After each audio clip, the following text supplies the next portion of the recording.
Salut, dans cette vidéo, on va corriger ensemble le devoir de physique dans le chapitre 9, propagation de la lumière.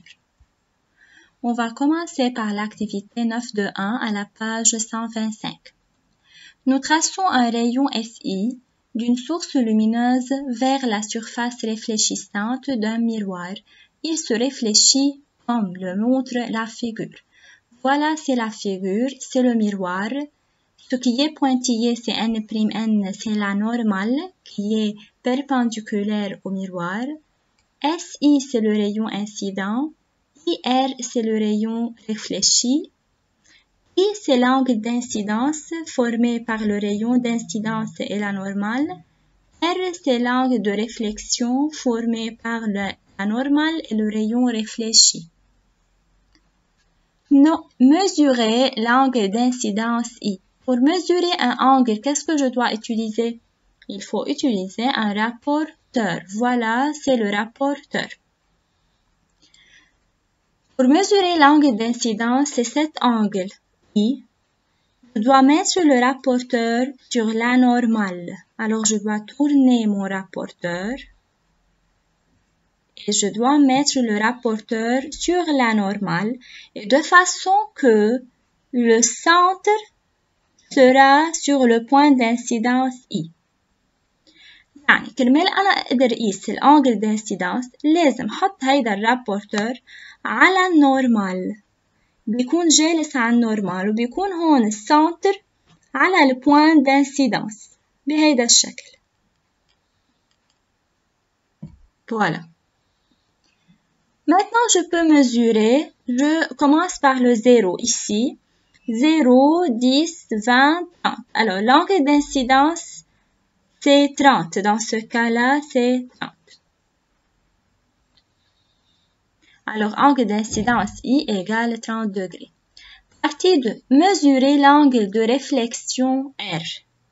L'angle de réflexion R, c'est cet angle, formé entre la normale et le rayon réfléchi. Pour mesurer cet angle, je dois tourner le rapporteur et je mets le rapporteur encore sur la normale, de façon que le centre sera sur le point d'incidence. De cette façon. Quel est l'angle? Je commence 0, 10, 20, 30. Alors, l'angle de réflexion, c'est encore 30 degrés. Partie 3. Comparer les angles I et R.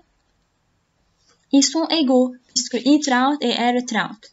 Alors, l'angle d'incidence I 30 degrés est égal à l'angle de réflexion R qui est encore 30 degrés. Maintenant, on continue cette activité, on passe à la deuxième partie. Nous répétons la même expérience, mais dans une autre direction, comme le montre la figure. Voilà, c'est la nouvelle figure. Mesurer l'angle d'incidence I. Encore, c'est le rayon incident SI, et c'est la normale qui est pointillée N'. L'angle d'incidence I, c'est cet angle. Pour mesurer cet angle, je dois utiliser le rapport.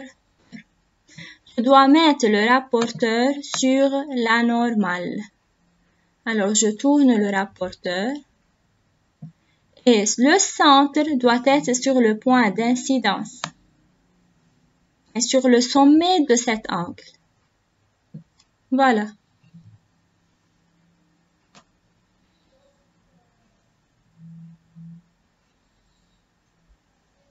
De cette façon.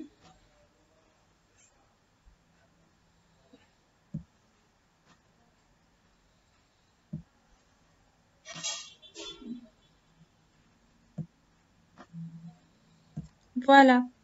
De cette façon, l'angle d'incidence, c'est 60 degrés. Maintenant, je dois mesurer l'angle de réflexion R. Encore, c'est l'angle de réflexion R entre la normale et le rayon réfléchi. Je dois tourner mon rapporteur. Je dois mettre le rapporteur sur le rayon sur la normale Et ce point, le centre, doit être sur le point d'incidence. Voilà. Maintenant, je peux mesurer, c'est combien, si le 0, c'est 60. Alors, l'angle de réflexion est encore 60 degrés. Comparez les angles I et R. L'angle d'incidence I60 est égal à l'angle de réflexion R qui est encore 60 degrés.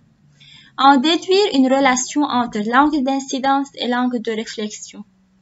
Quelle est la relation entre l'angle d'incidence et l'angle de réflexion? Qu'est-ce que vous pouvez déduire d'après ces deux figures?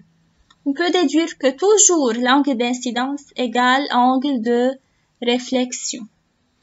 Si l'angle, partie 5, si l'angle d'incidence est 50 degrés, quel serait l'angle de réflexion? On sait que toujours angle d'incidence égale angle de réflexion. Alors, l'angle de réflexion serait encore 50 degrés. Maintenant, on passe à l'activité suivante, 9.2.3 à la page 126. Dans le cas d'incidence normale, le rayon incident tombe sur la surface perpendiculairement, comme indiqué dans la figure. Regardez dans cette figure, c'est le miroir. Ce qui est pointillé N' est la normale et ce qui est en rouge, c'est le rayon incident. Et le point I est le point d'incidence. Comme vous remarquez, le rayon incident est confondu avec la normale. Alors, il est encore perpendiculaire au miroir. Quel est l'angle d'incidence en I? L'angle d'incidence, c'est l'angle formé entre la normale et le rayon incident. Est-ce qu'il y a un angle entre la normale et le rayon incident? Non, puisque si le rayon incident est confondu avec la normale, alors l'angle est 0. Quel devrait être l'angle de réflexion en I? Si l'angle d'incidence est 0, que sera l'angle de réflexion? Bien sûr, encore, l'angle de réflexion R est toujours égal à I, égal à l'angle d'incidence, et par suite, c'est encore 0 degré. Dessinez le rayon réfléchi. Comment je dessine le rayon réfléchi? Si l'angle de réflexion est 0, il n'y a pas un angle entre la normale et le rayon réfléchi. Ça veut dire que le rayon réfléchi est confondu avec la normale. Alors, je dois construire un rayon, ce qui est en bleu. Il se trouve sur le rayon incident et la normale, mais avec une flèche vers le haut.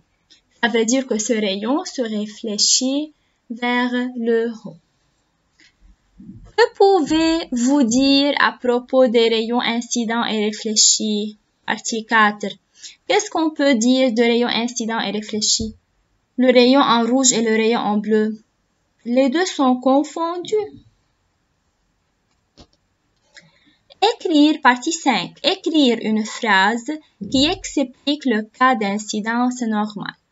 Cas d'incidence normale, c'est quand le rayon incident tombe perpendiculairement sur le miroir. Vous pouvez écrire une phrase qui explique ce cas-là. Qu'est-ce qui se passe quand un rayon perpendiculaire tombe sur un miroir? Quand un rayon frappe le miroir perpendiculairement, il se réfléchit suivant la normale. Alors, il se réfléchit sur la normale, c'est-à-dire perpendiculairement encore. Dans ce cas, l'angle d'incidence I égale angle de réflexion R est égal à 0. Ce phénomène est appelé le cas d'incidence normale. Voilà, comme ça, on a terminé la correction du devoir. Si vous avez des questions, vous pouvez me poser via WhatsApp et s'il vous plaît, écrivez la correction sur le grand cahier de physique.